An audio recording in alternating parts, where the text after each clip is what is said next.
भारत माता की। क्यों भाई?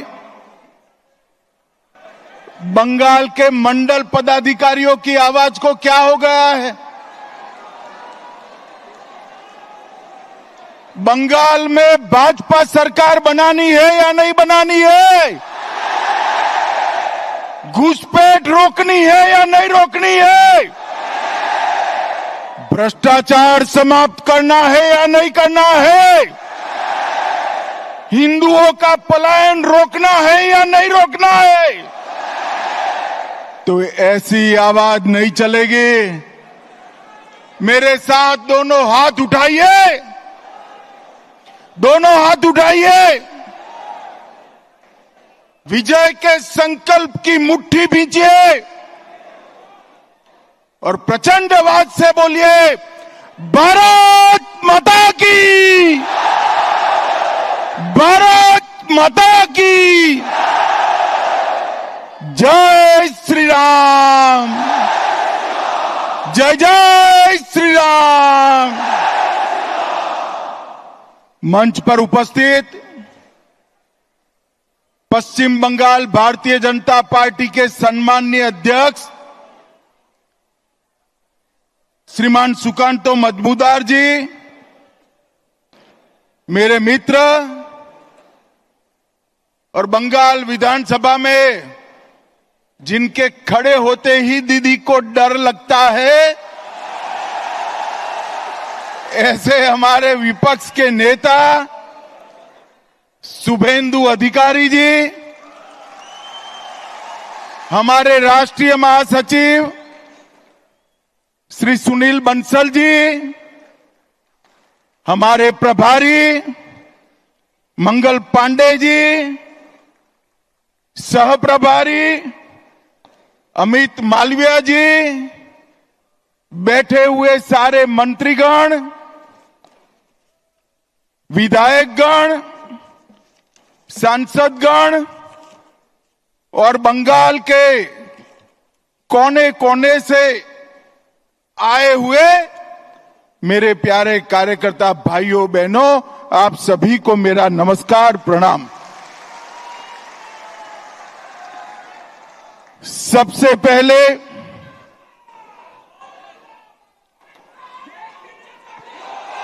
अरे अब सुनो भाई सुनो, जिंदाबाद जरूर करना है। 26 में हमारे मुख्यमंत्री की शपथ के बाद करना है। भाइयों बहनों, सबसे पहले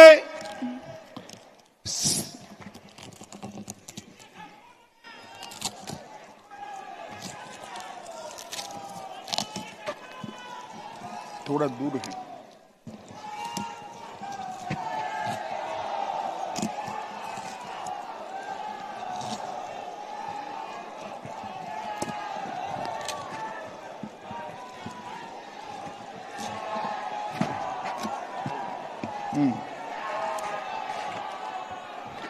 भाइयों बहनों, सबसे पहले मैं श्री कालीघाट मंदिर, श्री श्री 108 करुणामयी काली माता मंदिर और दक्षिणेश्वर काली मंदिर को प्रणाम कर कर मेरी बात की शुरुआत करना चाहता हूं।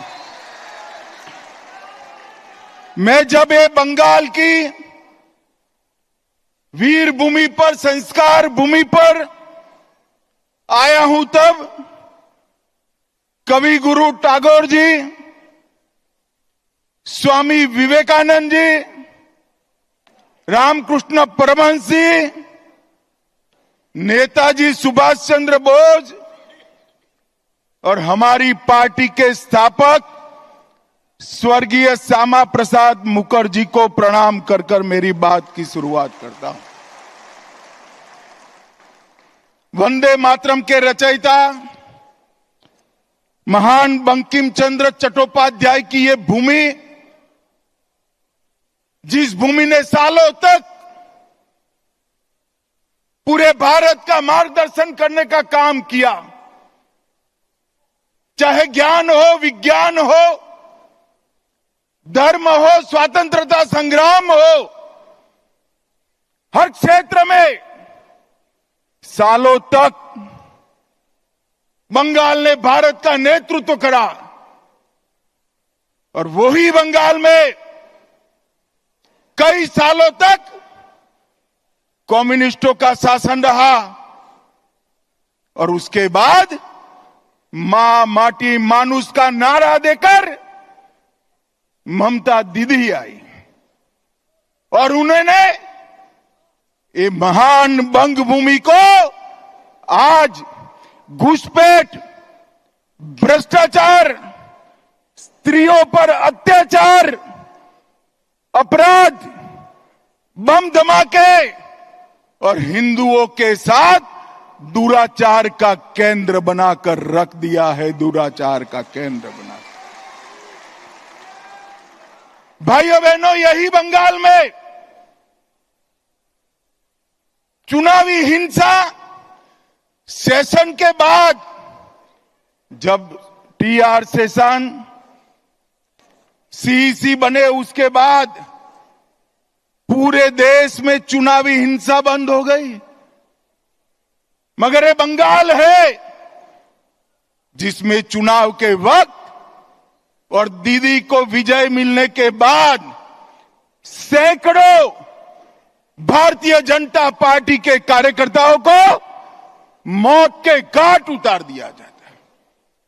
दीदी, कब तक बचाओगी उनको?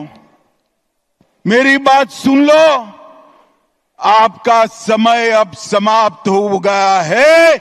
26 में भारतीय जनता पार्टी की सरकार बनने वाली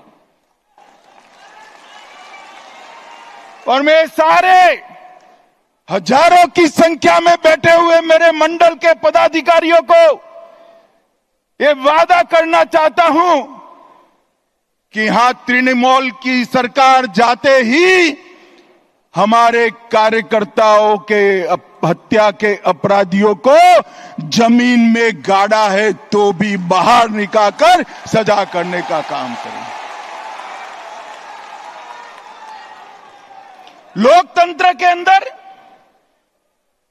हिंसा कभी शोभा नहीं देती है। दीदी, हिम्मत हो तो हिंसा के बगैर, रैगिंग के बगैर चुनाव कराकर देखो, आपकी खुद की जमानत ये बंगाल की जनता जब्त कर लेगी। और भाइयों बहनों, वोट बैंक की तुष्टीकरण ने वोट बैंक के लिए पतन की सीमा ये ममता बनर्जी ने पार कर दी। अभी कुछ दिन पहले पहलगांव में पाक प्रेरित आतंकवादियों ने हमारे निर्दोष नागरिकों को, यात्रिकों को धर्म पूछ कर परिवार के सामने मार दिया। मुझे बताओ बंगाल वालों, वो पाक प्रेरित आतंकवादियों को सजा देनी चाहिए या नहीं देनी चाहिए? अरे जोर से बोलो, देनी चाहिए या नहीं देनी चाहिए? मोदी जी ने ऑपरेशन सिंदूर किया, ठीक किया या नहीं किया? भाइयों बहनों, हमने सर्जिकल स्ट्राइक करी, एयर स्ट्राइक करी और अब ऑपरेशन सिंदूर कर 100 किलोमीटर अंदर जाकर उनके हेडक्वार्टर को ध्वस्त कर दिया। सैकड़ों आतंकवादी मौत के घाट उतार दिए गए और दीदी के पेट में दर्द होता है। दीदी, इतना दर्द बंगाल का यात्री जब वहां मारे गए तब किया होता तो ठीक था।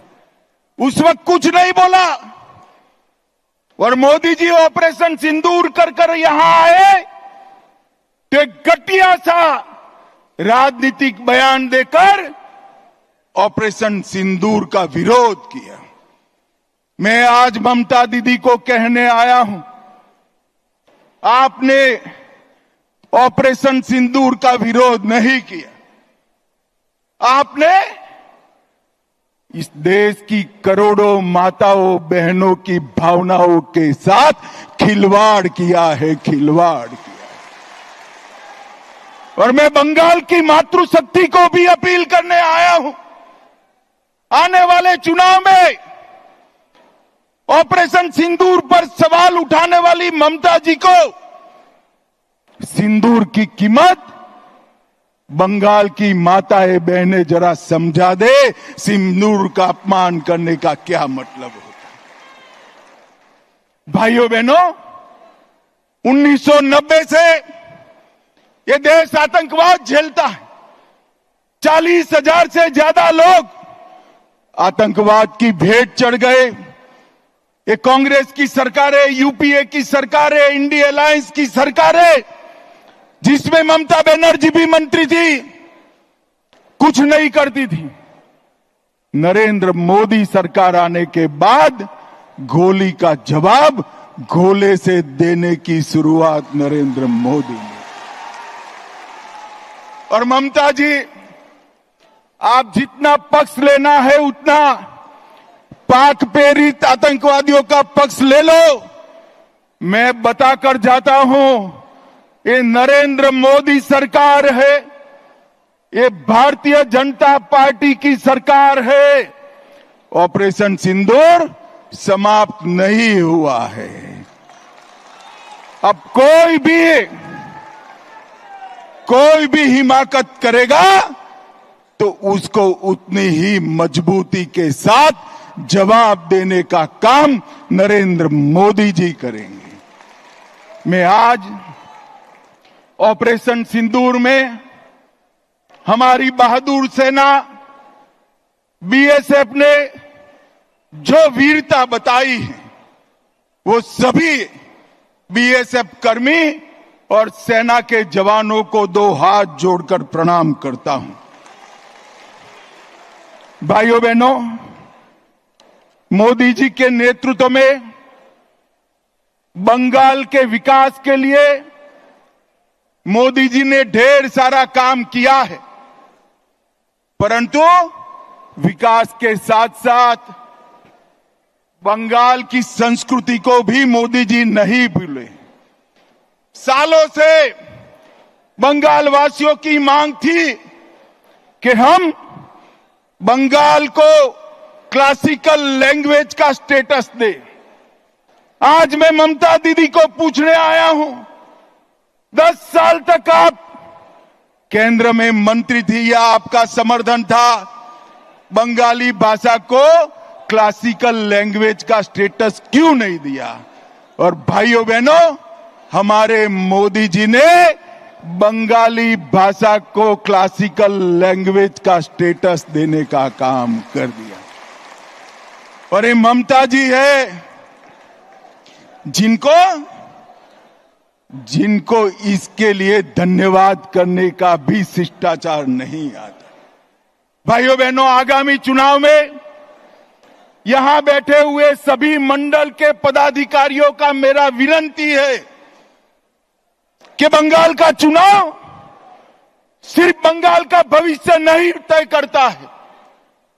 बंगाल का चुनाव देश की सुरक्षा के साथ जुड़ा हुआ चुनाव, क्योंकि ममता बनर्जी ने हमारे देश की सीमाओं को बांग्लादेशियों के लिए खुला कर दिया है।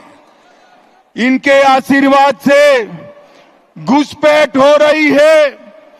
मुझे बताओ मित्रों, घुसपैठ रोकनी चाहिए या नहीं रोकनी चाहिए? जोर से बोलो, रोकनी चाहिए या नहीं रोकनी चाहिए? क्या दीदी रोक सकती है? जोर से बोलो, रोक सकती है? ये भाईपो रोक सकते हैं क्या? घुसपैठ केवल और केवल कमल फूल की सरकार रोक सकती है। तृणमूल के सांसद मुझे संसद में पूछ रहे थे कि बीएसएफ क्या कर रही है। अरे ममता दीदी, हमने आपसे भूमि मांगी है, पूरी भूमि दे दो बाढ़ को समाप्त हो जाने दो, एक परिंदा भी पैर नहीं मार पाएगा, परिंदा भी पैर नहीं। आप जानबूझकर बॉर्डर पर भूमि नहीं देते हो क्योंकि घुसपैठ चलती रहे, आपकी वोट बैंक बढ़ती रहे और आपके बाद आपका भतीजा भी मुख्यमंत्री बनता रहे। भाइयों बहनों, ये होने वाला नहीं।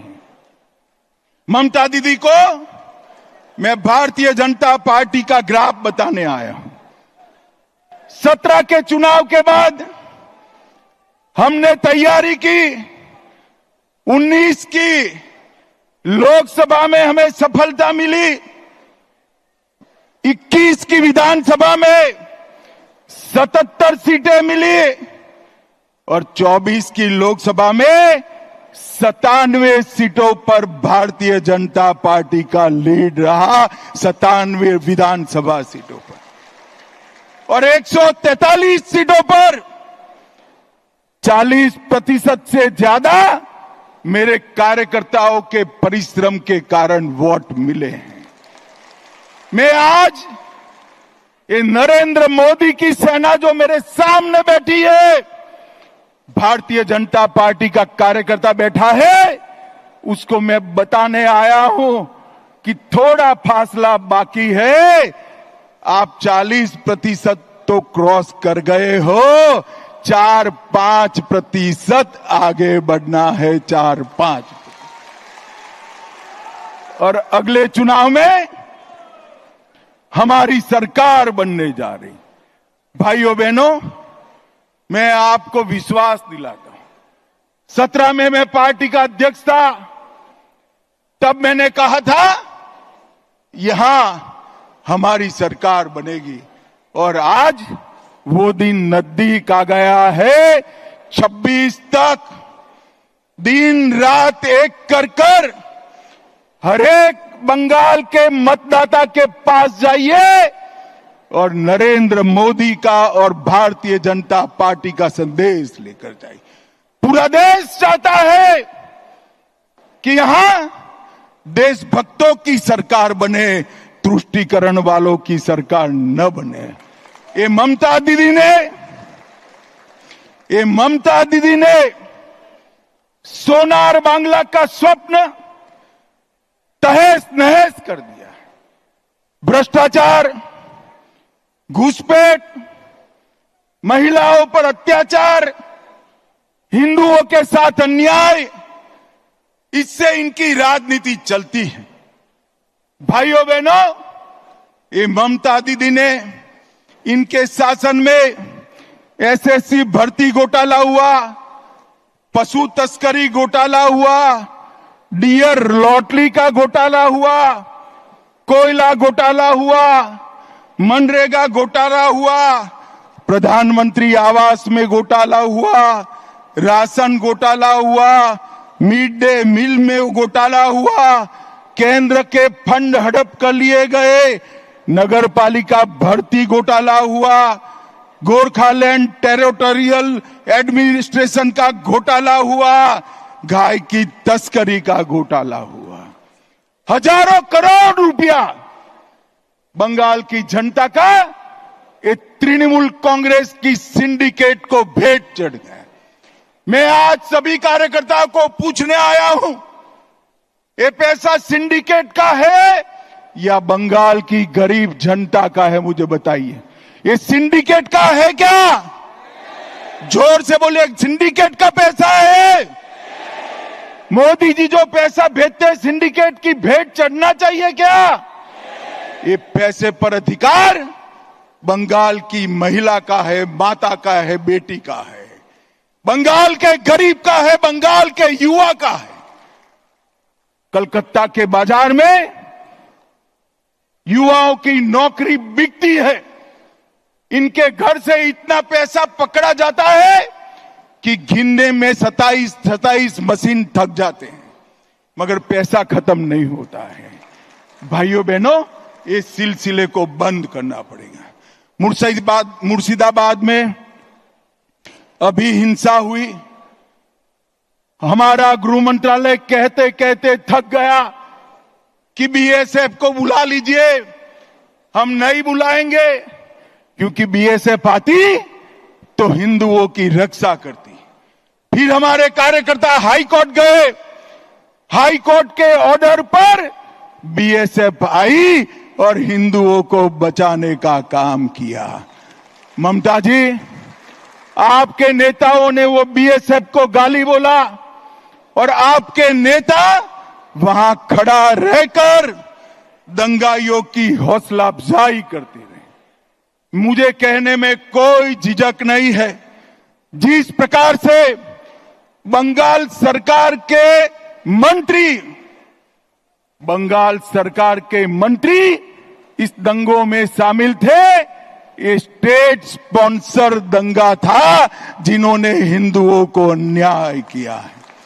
भाइयों बहनों, बेलडांगा में कार्तिक पूजा के दौरान हमला हुआ, सरस्वती पूजा पर हमला हुआ, क्योंकि मुहर्रम निकाल दिया जाए। भाइयों बहनों, मुस्लिम तुष्टीकरण की सभी सीमाएं ममता दीदी लांघ गई हैं। मुझे बताओ भाइयों बहनों, मन से बताना, मोदी जी जो वक्फ का कानून लाए हैं वो अच्छा है या नहीं है? जोर से बोलो, अच्छा है या नहीं है? बंगाल की जमीन, बंगाल की सरकार की जमीन वक्फ की भेंट चढ़नी चाहिए क्या? जोर से बोलो, चढ़नी चाहिए। ममता दीदी, वक्फ के कानून का विरोध कर कर आप किसका पक्ष ले रहे हो? पूरा बंगाल चाहता है कि वक्फ अच्छे से चले, पारदर्शिता आए, निर्दोषों की भूमि न जाए, सरकार की भूमि पर अतिक्रमण न हो, मगर ये वक्फ का विरोध कर रही है। ममता दीदी, 2026 तक कर दो, जितना विरोध करना है उतना, उसके बाद आप मुख्यमंत्री ही नहीं रहो। भाइयों बहनों, मस्जिदों के इमामों को वेतन देना शुरू किया, कोर्ट ने रुकवा दिया। बांग्लादेशी और रोहिंग्या उनकी मदद से घुसपैठ कर रहे हैं।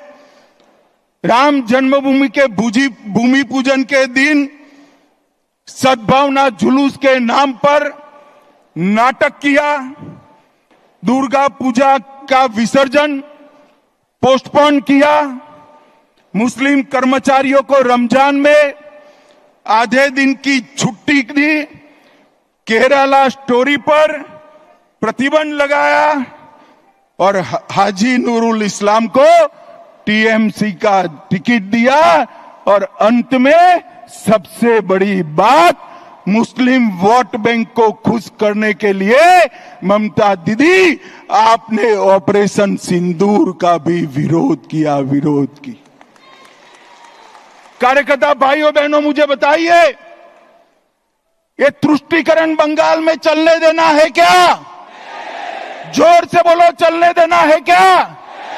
आज संकल्प कर जाइए कि 2026 में ये ममता बनर्जी की सरकार को मूल समेत उखाड़ कर हम फेंक देंगे, मूल समेत उखाड़ कर। भाइयों बहनों, एक महिला मुख्यमंत्री की शासन में आरजी कर मेडिकल का मामला होता है।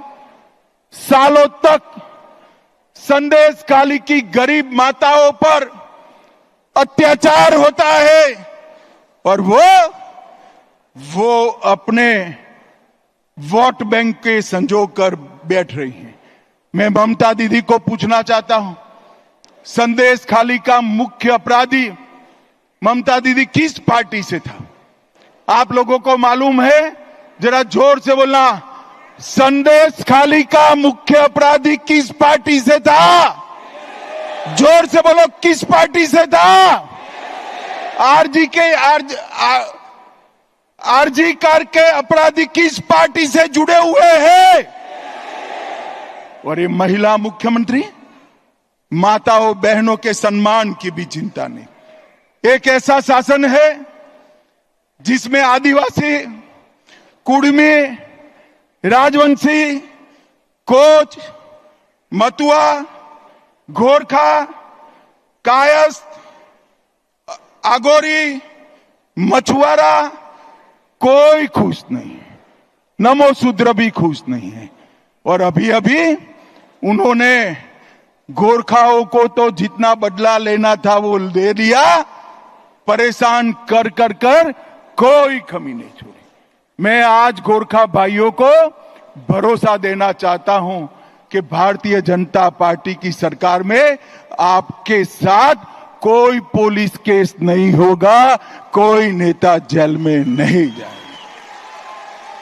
और भाइयों बहनों, अभी अभी उन्होंने जिस प्रकार से पूरे हिंदू समाज को प्रताड़ित किया है, मुझे लगता है कि आने वाले दिनों में सबसे प्रचंड बहुमत के साथ, आजादी के बाद सबसे बड़े बहुमत के साथ भारतीय जनता पार्टी की सरकार बने।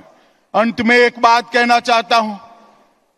मेरे पास हमारे शांतनु जी आए थे 4 दिन पहले। उन्होंने कहा, अमित भाई, सारे हिंदू शरणार्थियों को मतदाता सूची से काटने का नोटिस मिल रहा है। मैंने शांतनु जी को कहा है, डरिए मत, जिसको नोटिस मिले सीए का एप्लीकेशन करा दे, मैं उनको नागरिकता देने का काम करूंगा। ममता की नोटिस से किसी को डरने की जरूरत नहीं है। मोदी जी ने सीए का कानून इसलिए लाया है कि हमारे शरणार्थी भाइयों को मताधिकार मिले, अधिकार मिले। और ऑपरेशन सिंदूर में हमारी बहन के पति को मौत के घाट उतार दिया, उसको 2 दिन में हमने नागरिकता देने का काम भी समाप्त कर दिया। भाइयों बहनों, अंत में मैं ममता जी को एक सवाल करना चाहता हूं। ममता जी 10 साल तक आप केंद्र में सत्ता पर रही, 15 साल से मुख्यमंत्री है, यूपीए के साथ बैठी है, इंडिया अलायंस का हिस्सा हो। 10 साल सोनिया मनमोहन की सरकार में आपने बंगाल को क्या दिया? भाइयों बहनों, 10 साल में उन्होंने 2,09,000 करोड़ रुपया दिया था। कितना दिया था? जोर से बोलो। और मोदी जी ने 10 साल में 2,09,000 की जगह 8,27,000 करोड़ रुपया दिया है। और ममता दीदी, छोटे से छोटे काम का मेरे पास सूची है। आज बंगाल भारतीय जनता पार्टी ये सूची रिलीज करेगी 8,27,000 करोड़ के कामों की। मैं आपको पूछना चाहता हूं, आपके गांव में पैसा पहुंचा है क्या? अरे जोर से बोलो, पहुंचा है भाई? कहां गया? कहां गया ये पैसा? टीएमसी की सिंडिकेट की भेंट चढ़ गया है। मोदी जी 50 लाख करोड़ भेजे तो भी नहीं पहुंचना है। आपको बंगाल की जनता को मोदी जी का पैसा अगर प्राप्त करना है तो कमल फूल की सरकार लानी पड़ेगी, कमल फूल की सरकार। और इसलिए अंत में मैं पूरे बंगाल की जनता को, सभी को 2 हाथ जोड़कर विनती करने आया हूं। देश की सुरक्षा के लिए, घुसपैठ रोकने के लिए, भ्रष्टाचार को हटाने के लिए, माताओं बहनों को सुरक्षित करने के लिए और हिंदुओं को निर्भय करने के लिए यहां कमल के निशान को मौका दो। हमारे मोदी जी को एक मौका दीजिए, एक मौका दीजिए। मुझे बताओ सभी कार्यकर्ताओं, आज से 26 के चुनाव के काउंटिंग तक दिन रात अहर्निश हम काम में लगेंगे क्या? अरे जोर से बोलो, पक्का लगेंगे। हम एक मुश्त, एकजुट होकर ममता की सरकार को उखाड़ फेंकेंगे। तो मेरे साथ दोनों हाथ उठाइए, उठाइए दोनों हाथ, विजय के संकल्प की मुट्ठी भींचकर राम का जयकारा लगाइए, जोर से बोलिएगा, जय श्री राम, जय जय श्री राम, वंदे वंदे वंदे। आप सभी को नमस्कार, प्रणाम, धन्यवाद।